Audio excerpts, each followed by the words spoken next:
Tudo bem, pessoal? E aí, Edu, tudo Boa bem? Como que noite. você tá? Tudo certo, tranquilo. Tudo Vamos bem, indo. graças a Deus. Tudo certinho. E Bom, você? primeiro, tá tudo bem, muito bem, graças a Deus. Bom, primeiro eu queria te agradecer aí o aceite, né, para estar aqui falando com Imagino. a gente. Obrigado eu pelo convite.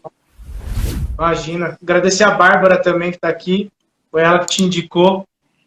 Falou, vai sem medo, Então, obrigado, vai ter uma Bárbara, boa. pela confiança, hein?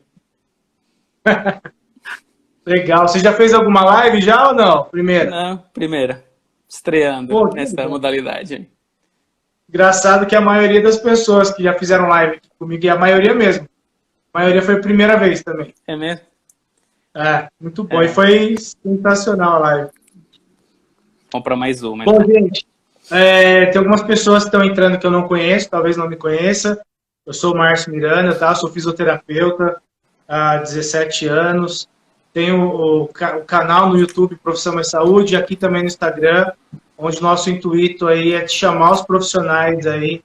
Eu gosto de falar que são os profissionais mais renomados aí, porque tem que dar crédito para vir aqui falar sobre a sua especialidade, falar o que realmente sabe, para ficar gravado, para ficar registrado, porque o vídeo, a gente acha que faz a live aqui, doutor, e amanhã acabou. Mas ele fica gravado, as pessoas assistem, às vezes tiram as suas dúvidas no próprio vídeo. Então, é muito válido esses tipos de live, assim, para o pessoal, né? E eu abri uma caixinha de perguntas, tá? No Instagram, teve várias perguntas. O doutor também teve algumas aí, então a gente vai esclarecer. Eu quero pedir para todo mundo que está aqui na live também interagir, mandar as perguntas de vocês, que eu vou estar aqui anotando para fazer para o doutor. Valeu? Doutor, se apresenta aí, fica à vontade. Então, boa noite, pessoal. Meu nome é Gerardo, sou médico nefrologista, tá? Para quem não tem tá ligado ao mundo da medicina, né? Nefrologista médico que trata dos rins. Então, minha formação, eu fiz clínica médica na Unifesp, né? E nefrologia na USP, no HC, aqui em São Paulo, tudo. E estamos aqui para resolver suas dúvidas hoje, né? Como o Márcio falou, a gente recebeu algumas perguntas nas caixinhas. Então, não sei se o pessoal que está seguindo agora ao vivo aqui tem mais alguma dúvida para a gente começar, ou você quer dar sequência naquelas perguntas. Vocês que mandam. Não, legal. Vamos lá, eu quero começar com uma pergunta, acho que tem que ser a primeira, na verdade, né? A pergunta foi qual é a importância do médico nefrologista? Acho que para É. começar, tem que ser ela, né? Então, nefro, como eu estava falando, né, o médico cuida dos rins, né? Para entender a importância do médico cuidar dos rins, precisamos entender a importância dos rins, né? O que o rim faz no corpo, né? Então, não é só produzir xixi, que é o que muita gente acha, né? O rim é uma grande esponja, um grande filtro que purifica o nosso sangue e elimina todas aquelas toxinas que ficam acumuladas no nosso sangue, né? Então, é uma grande importância. Se o rim não funcionar, essas toxinas vão acumular no corpo, a gente vai sentir mal, vai passar mal, vai ter uma série de sintomas relacionados com isso. Ele mexe também, por exemplo, com produção de hormônios, então ele mexe com cálcio, fósforo no sangue, pode ter repercussão com os nossos ossos, formação de osso, ele produz hormônio para formação de hemácias, então pode dar anemia, um monte de funções que o rim faz, e a gente trata disso tudo, né? Então é muita coisa que um órgão tão pequenininho acaba fazendo, então a gente tem que ter uma visão muito geral do corpo, do organismo, da pessoa, para cuidar dela, né? Dar o melhor tratamento para ela, né? E basicamente eu acho que seria isso, né? A gente acaba focando muito na questão do xixi, mas tem muita coisa por trás disso. Eu acabei até focando, porque eu vi que as perguntas que estavam vindo era bastante relacionada à água, né? O consumo de Sim, água. uma Aí eu dúvida falei muito assim, vou fazer uns frequente. posts. Você até viu que eu te marquei lá, né? Eu fiz vários posts até Sim. falando da importância da água, até para dar uma estigada no Quanta água que pessoal. a gente precisa tomar por dia, né? A pergunta mais típica, né? Não, e tem essa aqui, cadê? Deixa eu ver, tô até aqui, ó. Quantos litros de água eu devo tomar por dia? Mitos e verdades. Colocaram dessa forma.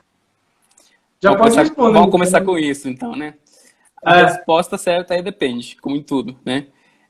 Pessoa saudável, quem está funcionando direitinho, o ideal é tomar bastante água mesmo, né? 2, 3 litros por dia. Por que que precisa tomar tanta água assim? essa água vai proteger a gente, nosso corpo, prevenção de formação de cálculo renal e prevenção de infecção urinária, tá? Então, por isso que a gente fica orientando a tomar essa quantidade de água. E ideal não esperar ter sede, né? Na hora que a gente começa a ter sede, quer dizer que o sódio no sangue já aumentou, já teve uma série de alterações que levaram a gente a procurar água, né? Então, a ideia é sempre se antecipar e tomar água antes de ter sede. 2 a 3 litros por dia seria um volume ótimo, né? Um volume bom. O que acontece? Tem pessoas que o rim delas já não funciona direito, certo? Então, elas não vão conseguir dar conta de tanta água assim, né? Porque o rim já não está conseguindo filtrar direito, não está produzindo tanto xixi. Então, se a gente tomar água demais, vai acabar acumulando essa água no corpo. Aí aparece um inchaço na perna, a gente pode ter falta de ar, acumular água no pulmão. Então, a resposta certa depende. O rim está saudável, 2 a 3 litros por dia é o ideal. Mas assim que o rim começar a falhar, começar a ter alguns problemas, a gente não vai conseguir tolerar tanta água, a gente precisa restringir, né?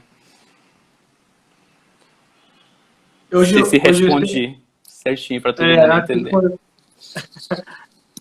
Hoje eu vi um post de um educador físico, ele colocou da importância de tomar água para ganhar musculatura, tal, e tal, era nesse sentido.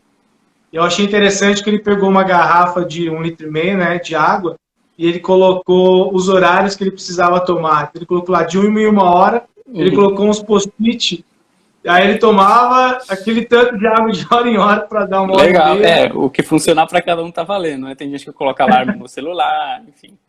Mas nessa faixa de 2 a 3 litros é ótimo, né? Perfeito. Ó, eu vou fazer o da Vanessa aqui, porque senão vai passar e a gente vai perder ela. Estou a pandemia inteira morrendo de medo de sofrer com a pielonefrite novamente. Em 2018 fiquei internada 3 vezes, porém não tenho sintomas de infecção urinária.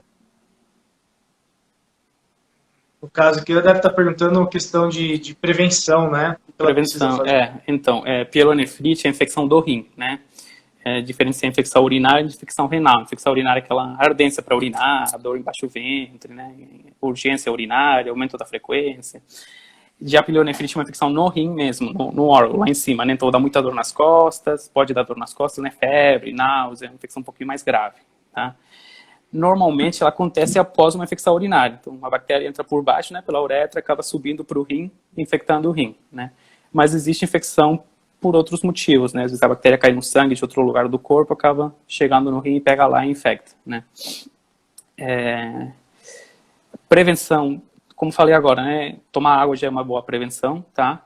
Mas assim, não tem muita coisa para prevenir especificamente uma pielonefrite que eu consiga pensar agora. Mas ficar atento nos sinais de alarme e se tiver algum sintoma, tem que procurar o médico, né? Mesmo em pandemia, as outras doenças continuam acontecendo e a gente precisa tratar delas, né? Então, se tiver com febre, dor nas costas, ela já deve saber os sintomas que já teve, vai ter que procurar um médico, não vai ter jeito, né?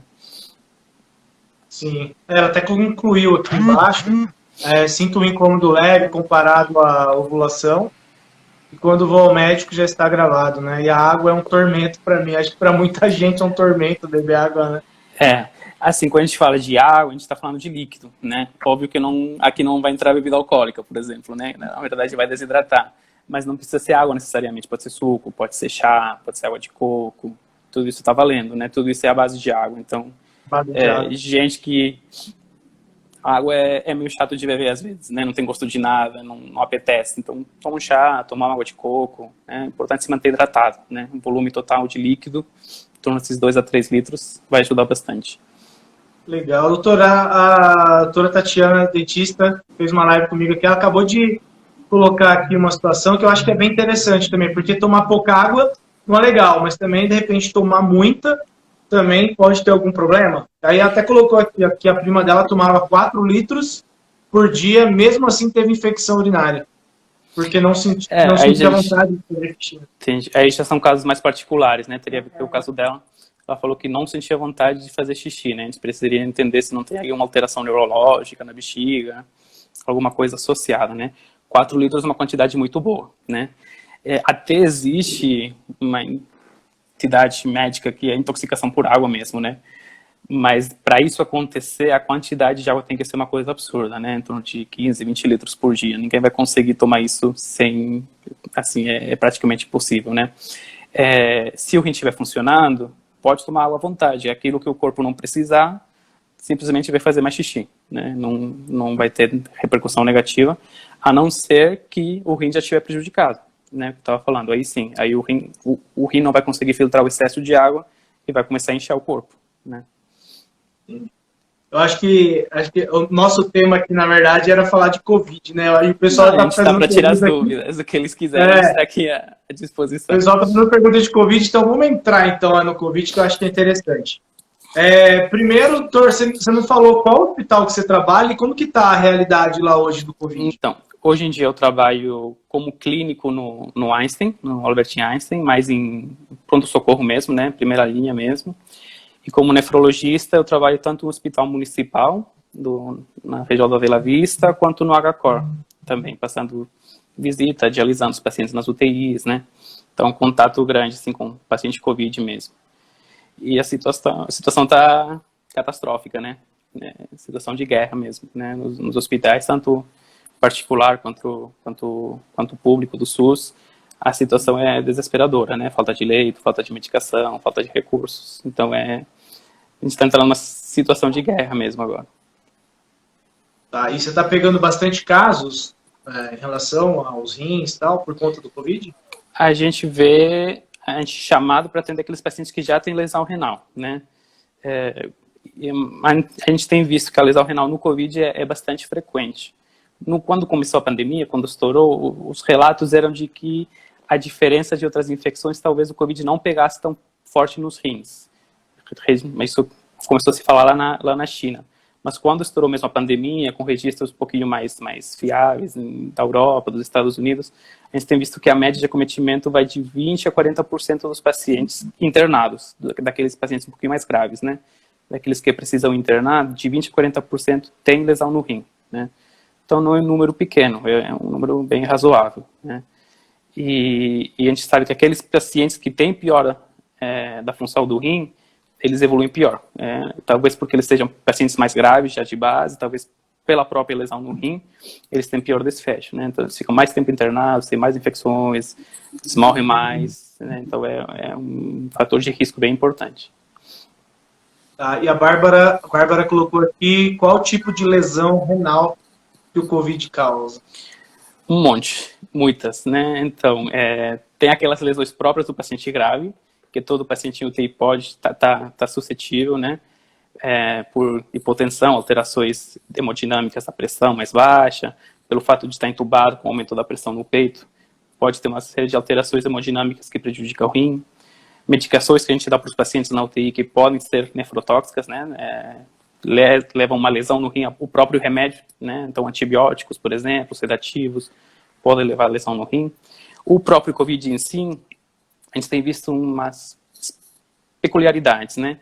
Então, tem alguns estudos com uma série de biópsias que a gente viu que tem vírus dentro do rim mesmo, né? Então, não é só os fatores de gravidade do paciente, o próprio vírus, ele ataca o rim, né? É um dos órgãos que ele é alvo do vírus.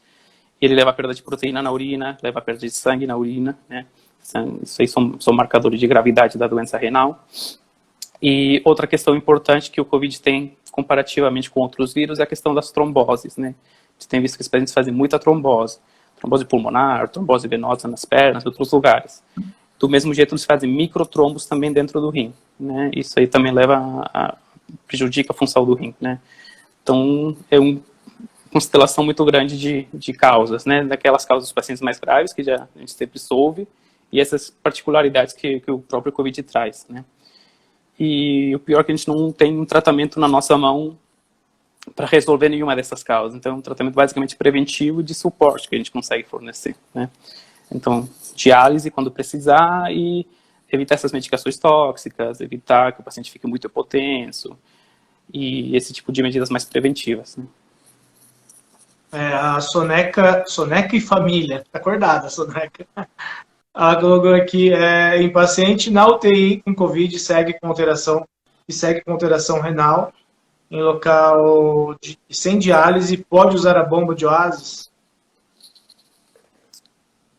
Cadê a pergunta? Deixa eu ver aqui. Eu perdi um pouquinho o fio aqui da meada, desculpa. Em paciente na UTI com COVID, segue com alteração da função renal, em local sem diálise, pode usar bombodoases? Local sem diálise, né? Aí complica um pouquinho a nossa vida, né? Porque o que eu estava falando, né? A gente precisa de um suporte. Essa bomba aí, para falar a verdade, não entendi muito bem o que ela está se referindo, tá? Mas idealmente, quando o rim não funciona, o tratamento de suporte é diálise, né? Tem várias modalidades de diálise, seja contínua, intermitente, enfim. Não vou entrar em coisa muito específica, mas precisa da máquina, senão o paciente tem sério risco de vida, né? Então, potássio pode subir do nada, ficar o sangue extremamente ácido, tudo isso aí pode levar a uma parada cardíaca, por exemplo, né? Então, se não tiver diálise, o risco do paciente é muito grande. A Daniela, enfermeira, fez várias lives aqui já comigo, doutor. Ela colocou aqui, na minha experiência dentro do hospital, vejo muitos pacientes desenvolvendo insuficiência renal, necessitando de hemodiálise. Por que isso acontece tão rápido? A velocidade, né, da instauração, né, da doença. A gente tem visto, especialmente depois que o paciente intuba, né, tem muito paciente que já chega com creatinina alterada, né, função renal alterada, a gente não sabe se já é das doenças prévias que ele tem, se é por conta da evolução da própria doença do COVID. Mas a gente tem visto muito acontecer. Após a intubação, em 2, 3 dias, ele tende a piorar. Isso pode ser do próprio fato da intubação. Quando a gente faz a intubação, a pressão tende a cair, pode ter uma série de alterações hemodinâmicas que levam a piora mais rápida. Ou pode estar indicando para a gente que o paciente precisou ser intubado porque ele piorou clinicamente, né? Então o paciente está mais inflamado, citocinas muito altas, enfim, uma série de marcadores de gravidade que acontecem nesse momento, do mesmo jeito que piorou a parte respiratória, na sequência piora o rim, mostrando com o paciente que tem uma piora clínica rápida, né? E essa evolução tem sido muito rápida mesmo, né? A gente tem visto, o paciente chega bem até a parte respiratória, chega saturando limítrofe, 92, 94, mas em poucas horas, um dia, acaba sendo entubado, piora muito rápido, né? É uma doença muito nova, então a gente ainda não entendeu toda a fisiopatologia dela, né? Por que as coisas acontecem, a gente não conseguiu descobrir tudo certinho. Mas estamos investigando, estamos tratando, então a gente está dando suporte que os pacientes precisam. Mas é uma percepção certa, né? A piora é muito rápida, né? Esses pacientes pioram muito rápido. A Bárbara colocou aqui de novo, ó. Cometimento renal significa um prognóstico mais reservado? Sim, sim. A gente vê, por exemplo, no extremo, né? A mortalidade desses pacientes. Paciente na UTI que precisa dialisar, é uma mortalidade muito alta, em torno de 50%. No geral, aqueles que estão intubados e precisam dialisar, a mortalidade de 80%, alguns estudos chegam até 90%. Então, é um marcador, por si só, um marcador de gravidade, né? Aquele paciente que precisa de diálise é um paciente que evolui muito pior do que o paciente que não precisou. Sim. Doutora Tatiana, como escolhe o ponto no corpo para o acesso da diálise?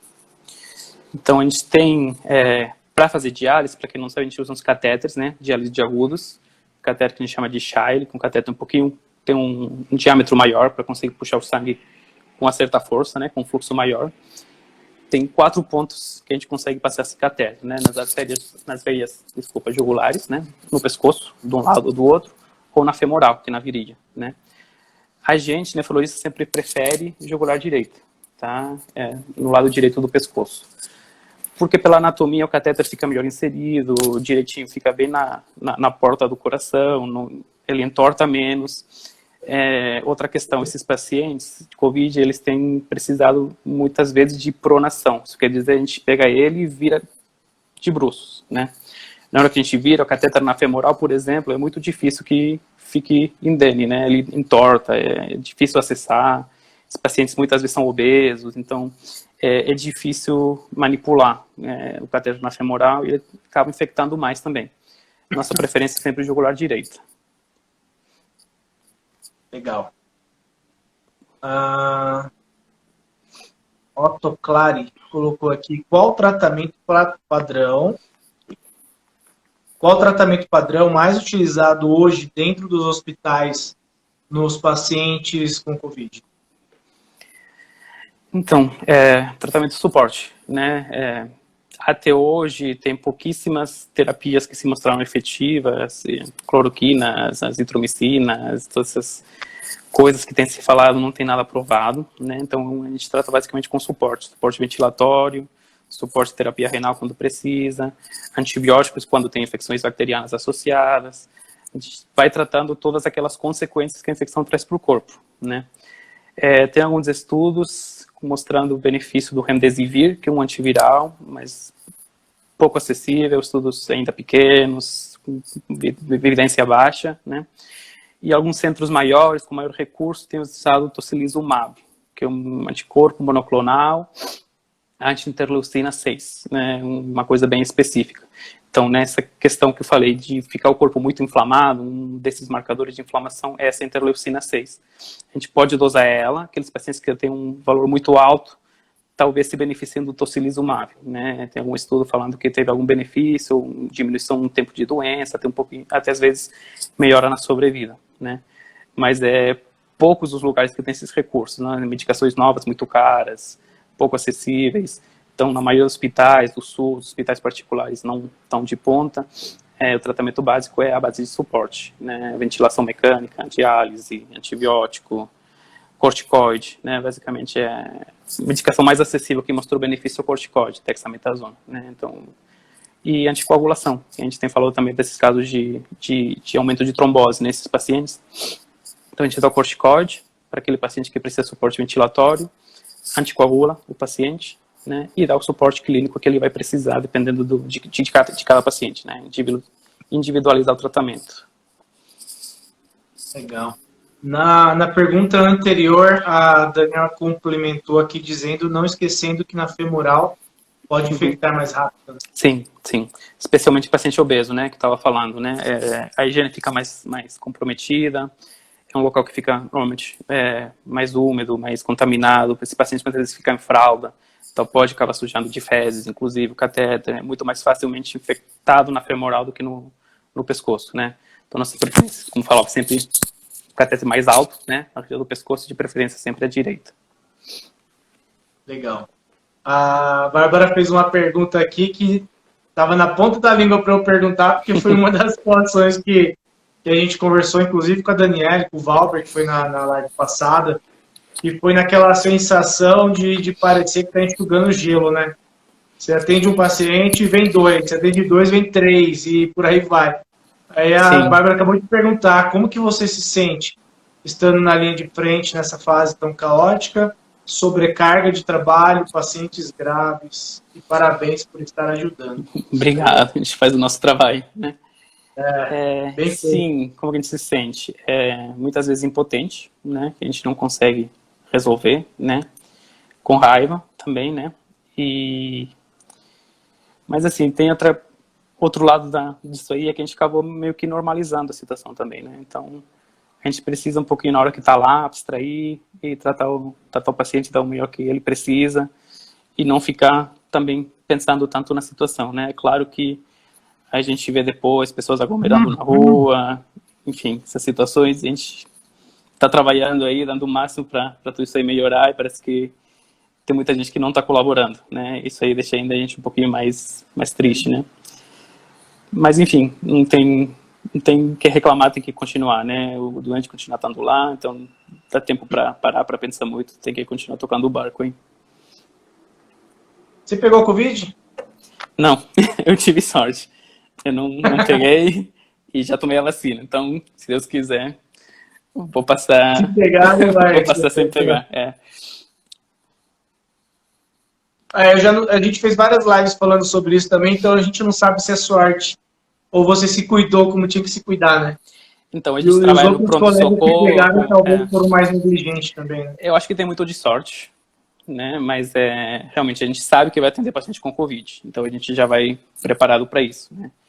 Nos hospitais onde eu trabalhei, por sorte, não faltaram EPIs, né? Então sempre tem avental, luva, enfim, máscara adequada, então a gente vai o mais protegido possível, né?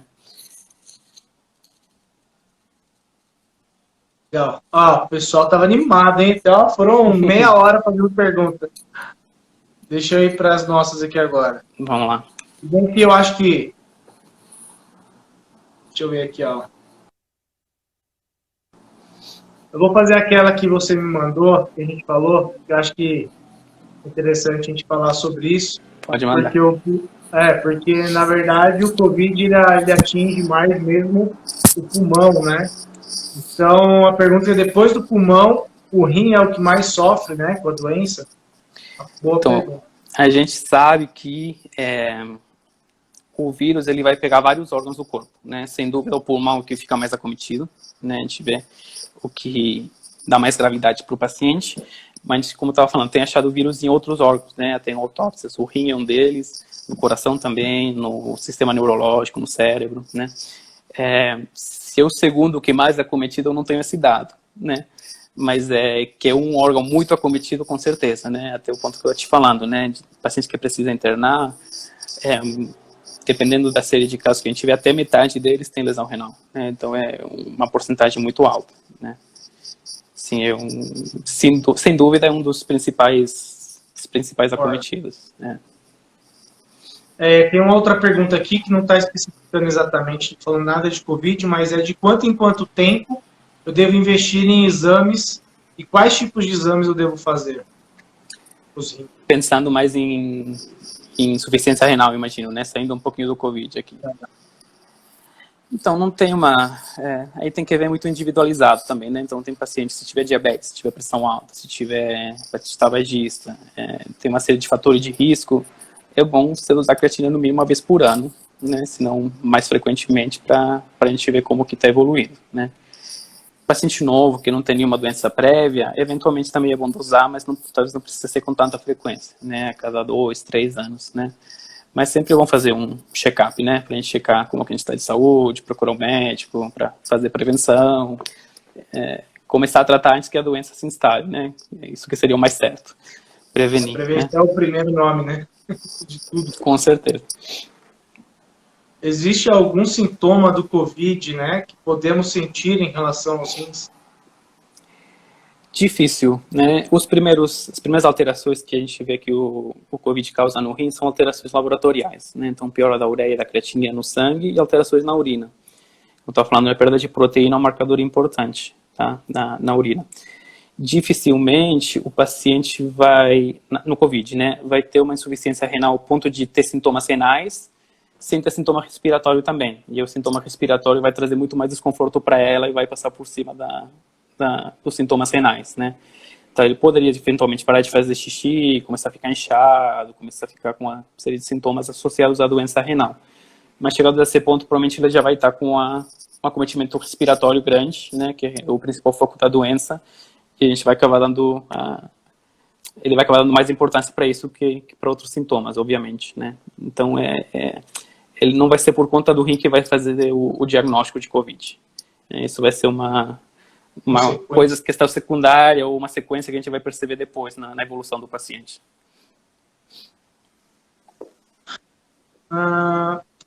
Próximo aqui, colocou, é possível a doença cometer apenas um rim? Com o Covid? Na verdade, ele colocou a doença. Então não sei, né? Existem algumas doenças que podem acometer um rim só, né? Pielonefrite, né, que é a infecção, né, vai infectar um ou outro, né, raramente vai infectar os dois. Pedra no rim, pode pegar, né, eventualmente só de um lado, né, raramente vai acontecer ao mesmo tempo dos dois, até pode, mas é muito raro. Mas a imensa maioria das doenças que a gente percebe, elas são doenças que acometem o corpo inteiro, então eles vão acometer o rim como os dois, né, por exemplo, diabetes, pressão alta, o próprio Covid, que é uma infecção sistêmica, não é uma infecção unicamente do rim, né.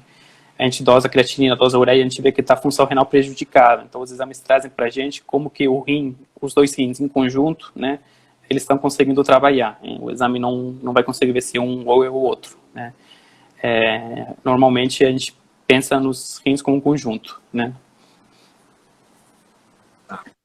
Aí, em cima do que você falou, já vem a pergunta aqui, ó. Por que formamos cálculos renais? Eu vi que as pessoas gostaram de perguntar um pouco de cálculo, né? São alterações metabólicas, né? Corto aqui. Bom. Então, alterações metabólicas, né? Dificuldade de absorção e secreção de cálcio, de sódio pelo rim, né? Muitas vezes com a base genética mesmo, né? e alterações na dieta, né? Nossa dieta ocidental não é das melhores do mundo, né? Então, excesso de sal, excesso de cálcio, tudo isso aí leva à formação de cálculo, né? Especialmente o excesso de sal, né? Por conta do que a gente pensa. Para melhorar isso aí, basicamente, ingesta hídrica, que a gente estava conversando, né? Mas sempre que tiver cálculo, é preciso fazer uma investigação para entender de que é feito esse cálculo. Tem vários tipos de cálculo, né? De carbonato de cálcio, de oxalato, enfim, existe uma variedade grande de tipo de cálculo. Muitos deles são doenças genéticas, mas o carbonato de cálcio, que é o mais comum, muitas vezes é associado à dieta, à falta de ingesta hídrica. Então, dá para corrigir facilmente, né? Mas sempre precisa fazer essa análise para a gente entender melhor. Existem muitas causas diferentes. Quando a gente fala aqui de, como você está falando, né, da alimentação, você falou de pressão alta, você falou, bom, enfim, várias situações aqui. E quando a gente, desde o começo que eu estou com profissão mais saúde, aí eu venho conversando com o pessoal, não, profissão mais saúde é exatamente isso, ter vários profissionais de várias profissões da saúde para a gente mostrar que nenhum profissional, na verdade, faz o tratamento, a conduta 100% sozinho, né? Na verdade, cada profissional, de cada profissão sempre precisa, ou a maior parte das vezes precisa do colega, né? Não é só em todas as situações. Então, você já falou aí, já precisa de um cardiologista, um nutricionista, por aí Pra vai. gente, nefrologista é essencial o nutricionista, né, para orientar o paciente. Então, conforme o rim vai piorando, vai tendo muitas alterações do cálcio, do potássio, do fósforo. Quanto de proteína eu posso tomar ou não? É a proteína que vai fazer a ureia aumentar, por exemplo, vai dar sintoma. Então, tem uma série de ajustes que, conforme a doença vai avançando, precisam ser feitos. Então, o suporte desses profissionais aí é fundamental, né? Fundamental. Qual que é a importância da análise do cálculo renal? Então, isso que eu estava conversando, né? Existem vários tipos de cálculo. Muitos deles são de origem genética, né? Alterações genéticas. Então, por exemplo, o cálculo de oxalato, outro tipo de cálculo. Se a gente detectar que são esses tipos de cálculo que estão produzindo a doença, a gente pode ter proporcionar um tratamento mais específico, né? Então, a gente precisa entender a causa que levou a produzir esse cálculo para conseguir corrigir ela, né? Então, sempre que tem cálculo, é interessante fazer essa análise. Não é todo centro que consegue fazer também, né? Para falar a verdade. São máquinas, exames bem específicos. Então, são centros de referência que conseguem fazer. Então, a imensa maioria das pessoas não vai conseguir, mas seria o mundo ideal, né? Conseguir fazer uma análise para dar o melhor tratamento possível. Tá, a gente já falou bastante aqui em relação aos tratamentos aí do Covid. Você sente alguma diferença? Aí, se você quiser responder ou puder responder, mas em relação a... Você falou que você trabalha no Einstein, e de repente, com relação a um hospital particular de grande porte e um hospital público, você sente que tem alguma diferença, de repente, de exames, de medicações, tudo mais para controlar? O básico que precisa ser feito, eu acho que não muda muito, que na verdade, como eu estava falando, né, basicamente tratamento de suporte. Então, antibiótico tem, corticoide tem, né? A gente percebe falta de recursos em hospitais do SUS, né? Não é nenhum segredo. Então, a gente tem tanto acesso a máquinas de diálise as melhores possíveis. Estava falando com os colegas agora, por exemplo, agora há pouco no hospital municipal onde a gente trabalha, já está começando a faltar sedativo, propofol, midazolam, está ficando em falta. Isso não tenho visto ainda no hospital particular, né? Talvez chegue lá, mas ainda não tem faltado medicação, por exemplo, né? Então tem uma diferença mais em questão de recurso mesmo, né? Com certeza o SUS vai sofrer antes, né? Isso aí é um fato, né? Na parte da diálise, a gente vê, por exemplo, no hospital particular, a gente tem muito mais acesso à diálise contínua, né, que seria o melhor método para esses pacientes. O hospital público não tem essas máquinas, né? A gente faz diálise intermitente, 4 horinhas por cada paciente por dia no máximo, se a gente conseguir, né? Então a gente precisa selecionar muito mais quem que vai dialisar, quem que não vai dialisar. Hospital público, hospital particular, a gente consegue fazer ainda um atendimento um pouquinho mais adequado, né? Mas é a nossa realidade, lamentavelmente. É verdade.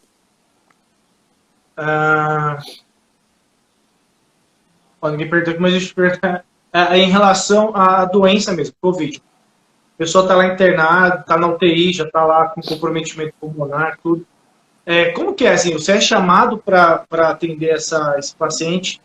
Qual o momento que você é chamado para ir ver esse paciente? Então, o paciente é admitido na UTI, né? Aí eles vão fazer o atendimento dele. Quem conduz o caso é o intensivista que está lá todo dia, né? Avaliando o paciente. E diariamente eles pedem exames, eles evoluem o paciente, vê como que ele tá evoluindo da doença, né?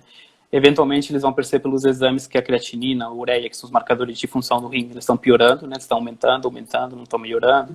Ou então que o paciente está fazendo cada vez menos urina, né? Está urinando menos progressivamente.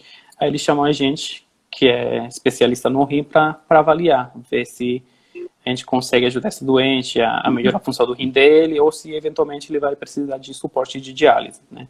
Então quem chama a gente é o intensivista, né? Ele vai perceber a piora da doença no rim e vai chamar a gente para acompanhar junto e dar o suporte que precisar.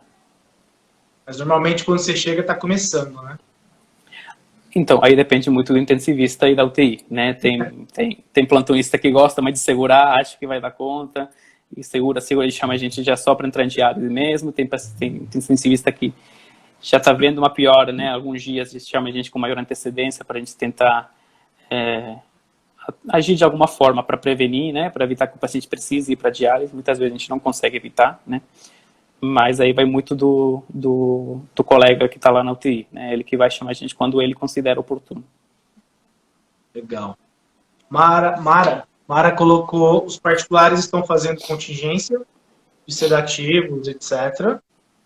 Onde eu trabalho não tenho percebido isso, né? Por enquanto não. Por enquanto não, né? Tem acontecido, por exemplo, nos mais picos pontuais, faltar a máquina de diálise. Isso aconteceu. A gente precisa, às vezes, até escolher qual paciente que a gente vai priorizar, né? A gente pediu emprestar, inclusive, máquinas de outros hospitais que naquele momento não estavam usando tanto. Então, a gente precisa também ter essa coordenação, né? Entre vários centros, inclusive, para alocar essas máquinas onde precisam serem usadas com mais eficácia, né? A Bárbara também falou que estamos racionando sedativos. Não falta, mas estamos controlando. Mara colocou a dificuldade de achar no mercado para comprar. Em relação ao oxigênio também, né? Tá difícil.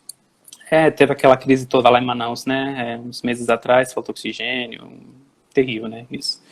Aqui em São Paulo não tenho percebido falta de oxigênio ainda, né? Graças a Deus. Espero que não precise, né? Que aí sim que...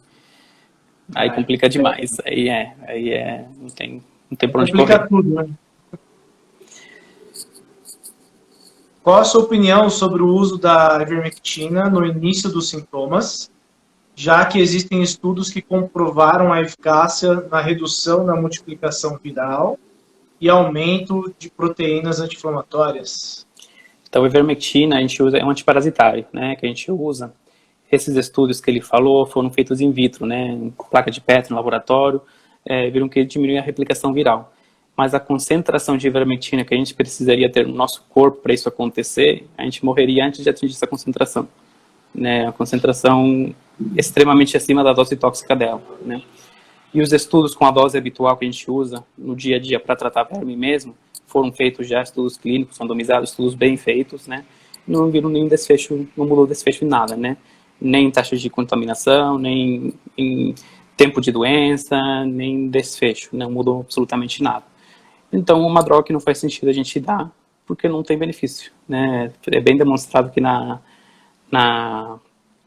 prática clínica não traz nenhum benefício para o doente, né? E não só isso, eu estou expondo o doente à toxicidade, sendo que não vai ter nenhum benefício por tomar essa droga, né? Então, se eu prescrevo essa medicação, eu estou levando mal para o doente. Então, na verdade, é um tratamento que deveria ser proscrito. Qual a sua opinião sobre o uso da cloroquina? Cloroquina é a mesma coisa que a ivermectina, né? São drogas que eventualmente pareciam no começo que teriam algum papel no tratamento, né, do COVID, mas os estudos desmentiram isso, né? Provaram que na verdade não, que não tem benefício. Então, dar medicamento, dar um químico para o corpo que não vai trazer benefício, não, na minha cabeça não faz sentido. Pro rim também não? Não entendi. Pro rim também não faz sentido? Pro rim não, né? Como eu estava falando, o tratamento da doença renal é basicamente suporte, né? Então a gente vai ajustar o volume do paciente, seja para mais ou para menos. Se estiver desidratado, vai dar água. Se estiver inchado demais, vai tentar tirar água com diurético. Vai evitar tóxicos, evitar antibióticos desnecessários. E, eventualmente, quando piorar, a gente não conseguir mexer em outras coisas, dá o suporte da diálise, né? Isso que a gente sabe que funciona, né? Tá, doutor, eu sei que a gente já falou isso aqui, já falou bastante, inclusive, mas acabei de olhar para essa pergunta aqui, de repente ela tem algum outro sentido, que foi em relação aos cuidados preventivos quanto a contrair o Covid. Tem alguma uma prevenção para fazer caso contraia o Covid e não tenha nenhuma complicação por conta? Sei que é meio vago isso, mas... Então, para a prevenção do Covid, né, de pegar o vírus em si, as medidas que a gente tem adotado, né? Então, distanciamento social, isolamento quando sempre que possível, uso de máscara, lavagem de mãos constante, esse tipo de medidas, né, epidemiológicas. Pensando mais no rim, uma vez já contraído o vírus, né, já pegou Covid, como que eu posso fazer para evitar que meu rim piore por conta disso? Hidratação, né, beber água. De novo, a gente volta na mesma questão lá do começo, né? Água. Água. Água é uma benção. Então, meus pontos foi bom, então. Covid, ele dá muita diarreia também, né? Um sintoma que às vezes a gente não conversa, passa meio desapercebido, mas dá muita diarreia. Paciente que pega Covid com maior chance de piorar, paciente idoso, que às vezes não sente tanta sede, tem menos acesso à água. Paciente que tem diabetes, já tem pressão alta, então o rim dele já está um pouco prejudicado. Então, se a gente não manter o corpo hidratado, ele tem mais chance de fazer uma lesão renal aguda, né? Ter uma piora renal. Né? Então, tem um monte de perda insensível aí, febre, faz a gente desidratar, a diarreia faz a gente desidratar, o vozinho que está com esses sintomas não está conseguindo tomar água porque não sente sede. Então, é ele que vai fazer essa piora grande. Né? Então, é água. A prevenção é água. Se hidratar. E alimentação também, né? Uma alimentação boa. Alimentação saudável, sempre, né? Sim, sem dúvida. Hoje eu vi uma discussão aí, foi até uma pesquisa que o pessoal colocou, foi num grupo de esportes, em relação à atividade física, né? O pessoal tá bravo porque tem que abrir as academias, porque a atividade física realmente resolve, ajuda, e aí outros falam, não pode abrir academia porque já tem estudos comprovando que tem muita incidência do Covid dentro das academias. É uma discussão aí que a gente não deve entrar, mas em relação à atividade física para prevenção, creio que sim, é benéfico, né? Mas não necessariamente eu sei se pode ou não abrir uma academia. Sim, sim. A atividade física sempre vai ser boa, né? Tanto para controle das comorbidades, quanto para prevenção de doenças, se manter saudável, né? Boa dieta, boa ingesta de água, fazer atividade física, dormir bem, se manter também nível psicológico, né? Nossa vida dentro dos trios, tudo isso faz bem pra gente, né? Então tudo isso vai ser bom, né? A questão das academias em si, eu não sou muito a favor, né? Não sei se não é muito polêmico, mas assim, um monte de gente no lugar fechado já não é legal, né? Então, se fizer atividade física, faz em lugar aberto, né? Caminhada na rua, corrida na rua. Os parques estão fechados, né? Talvez o parque seria mais interessante abrir o parque do que a academia, né? Para permitir as pessoas se exercitarem no lugar aberto, né? Mas se academia é um monte de pessoas no lugar fechado, provavelmente tem máscara, né? Que faz atividade física com máscara também, né? Acaba ficando meio sufocado, né? Então, não sei se é a melhor ideia do mundo, não. Sim. É uma discussão que está tendo muito forte ultimamente. E aí, até a Mara colocou aqui embaixo, né? Exercício em Faz casa, exercício né? em casa. Se tiver a possibilidade, melhor, né? Então, a orientação é sempre que possível, não saia de casa, né? Por favor, fique em casa. Se previne. Se não tem o porquê sair, fique em casa, né? A Bruna colocou aqui, aí eu acho que é uma discussão legal para a gente entrar agora. Até você falou que o pessoal perguntou bastante da vacina, né? Você já tomou a vacina? Eu também tomei a vacina. Conheço vários colegas que tomaram e, infelizmente, muitos colegas da área de saúde que não tomaram. Mas aí ela colocou aqui, né? Você acredita que a vacina vai deixar a pessoa 100% imune? A gente sabe que não, né? Não, isso é um fato. A gente sabe que não deixa 100% imune. A gente sabe que previne a imensa parte dos casos graves, né? Então, a gente quer evitar a pessoa morrer por conta da Covid. Então, essas vacinas, o objetivo delas é diminuir a gravidade da doença, né? A Coronavac, por exemplo, né, que foi a que foi produzida aqui, pelos estudos prévios, a gente viu que tinha 100% de cobertura contra a doença grave. Então, não teve óbitos, não teve internações em UTI, né? Mas até metade das pessoas podem pegar o vírus, né? Eles vão ter sintomas leves, né? Resfriado, uma gripe, um pouco de coriza, uma dor de garganta, uma dor de cabeça. Se for isso tudo que a gente vai sentir, tá valendo, né? Enquanto a gente para de morrer, né? A gente já está no lucro. Mas não, 100% de imunidade não existe, né? Por isso, mesmo tomando a vacina, precisa continuar com as medidas que a gente tem tomado. Máscara, lavar mão, isolamento social. Ter tomado a vacina não tira a responsabilidade de precisar manter todas essas outras medidas, né? Tem um exame, eu não vou saber se souber aí, tem um exame que estão fazendo para saber, né, quanto você está imune. Anticorpos neutralizantes, né? Deve ser isso. Esse é um exame que a gente vê a afetividade dos anticorpos que foram produzidos pelo organismo, né, na luta contra a Covid, mas é um exame que ainda não está muito bem validado internacionalmente.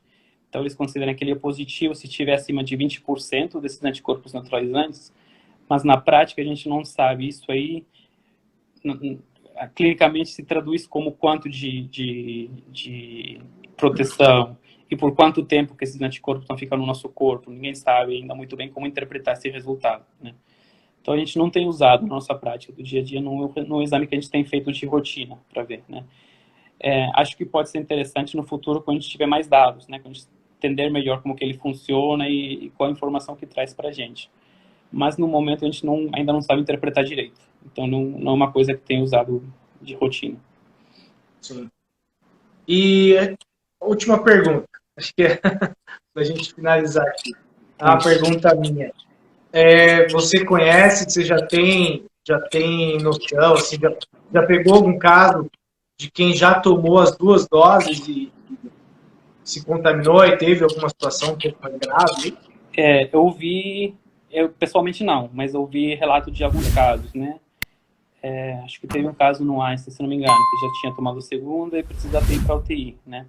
Então a gente precisa ainda ver na prática essas vacinas que a gente começou a aplicar agora, né? Então tem poucos meses que a gente começou a usar elas para ver como que vai ser no longo prazo, né?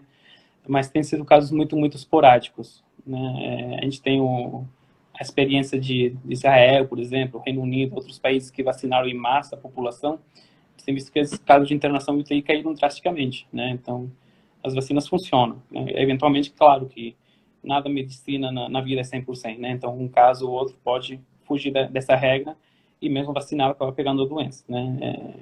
A imunidade é individual de cada um, né? Então, às vezes, a pessoa tem menos imunidade por algum motivo, X, e acaba pegando a doença mesmo assim. Isso pode acontecer.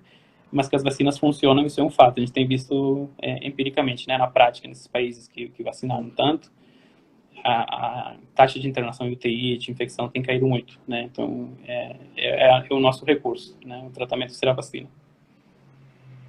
Aí que está aquela situação que você falou, né? Não é porque eu tomei. Aí que eu tenho que me cuidar mais ainda, né? Até para cuidar de quem não tomou, né? Isso, exatamente, né? Para proteger a sociedade como um todo, né? Como um todo. Doutor, eu quero te agradecer muito pela aula aqui hoje. Foi bombardeado de perguntas. Eu acho que, cara, eu acho isso muito legal, porque muitas perguntas que fizeram aqui, você vê que não são pessoas que são efetivamente da área da saúde, ou são de outras áreas da saúde, que não tem tanta afinidade. Uhum. Então, ter uma pessoa que entende muito do assunto, vir aqui falar, esclarecer, para a gente, assim, é muito, muito, muito bom. Te agradeço muito, de verdade, de coração, aí, Imagina. Eu que agradeço o convite aqui. Disponibilizado aqui, né? Espero ter conseguido esclarecer todas as dúvidas aí que foram feitas. E se aparecer alguma outra dúvida, é só mandar aqui pra gente que a gente tenta resolver. Com certeza. Veio pergunta, eu te mando aí, a gente faz uma resposta lá nos stories. Isso aí. Valeu. Pessoal, vou deixar gravado no IGTV. Vou mandar o link para o doutor colocar também lá no IGTV dele, se ele quiser. Vai estar também no YouTube, eu vou colocar lá, já deixo o link para vocês também. E qualquer dúvida, pode chamar aqui, pode me chamar, pode chamar o doutor aí direto. Seu Instagram tá para todo mundo. Qual que é o seu Instagram? Eu vou colocar aqui nos comentários. Coloca aqui pro pessoal. @Dr. Gerard Fajulan, segue aí. Vou jogando também algumas dicas de saúde, cuidar dos rins. Entra lá que eu vi que você colocou várias stories bem bacanas lá. Aí, pessoal, segue ele lá. Eu vou colocar também na descrição das postagens. Segue ele lá. Doutor, boa sorte aí na sua empreitada nos hospitais. Se cuida.